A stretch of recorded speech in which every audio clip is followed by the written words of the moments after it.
Dans le prochain épisode de Un si grand soleil. Alors que Lucille est placée sous protection policière, Janet et Claire hésitent à se rendre à l'anniversaire d'Enzo. Attention, les paragraphes qui suivent contiennent des spoilers sur l'épisode d'Un si grand soleil diffusé mercredi soir sur France 2. Si vous ne voulez rien savoir, ne lisez pas ce qui suit.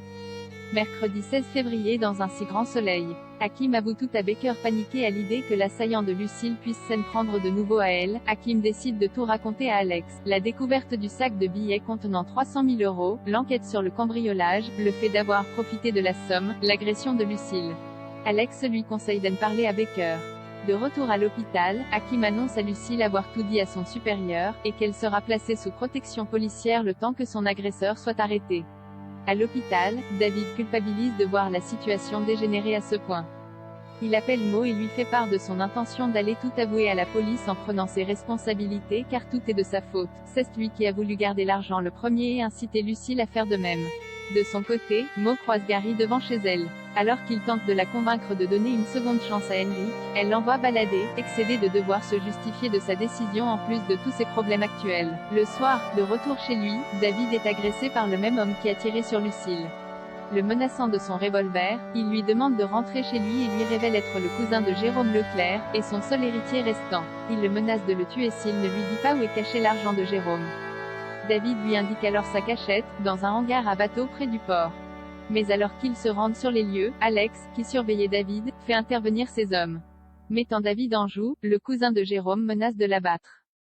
Janet décline l'anniversaire d'Enzo alors qu'elle l'interroge sur la situation à l'hôpital. Alain déclare à Elisabeth apporter son soutien à Claire et Janet, et les croire toutes les deux. Mais Claire, très affectée par la situation, appelle Florent pour lui annoncer qu'elle ne compte pas se rendre à l'anniversaire de son fils le soir afin de ne pas attiser les tensions, d'autant plus qu'elle ne fait pas partie de la famille proche. Florent la rassure, elle est autant importante aux yeux d'Enzo que sa famille, peu importe les liens du sang. Ils forment une famille unie avec Kira, et elle a été présente comme une mère pour son fils. Touchée, Claire accepte de venir malgré tout. Baker, quant à lui, téléphone à Claudine afin de mettre les choses au clair.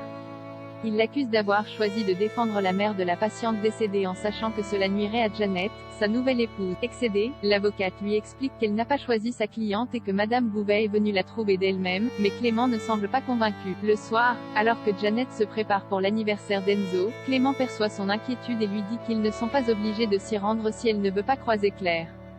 Janet insiste pour qu'il y aille sans elle, mais son mari veut faire front avec elle et ne pas la laisser seule. Clément appelle alors Enzo pour le prévenir qu'ils ne viendront pas en raison de la situation entre Claire et Janet. Voyant Enzo déçu, Sabine demande à Florent si Claire est bien sûre de ce qu'elle est en train de faire, car cette histoire risque de faire imploser leur famille.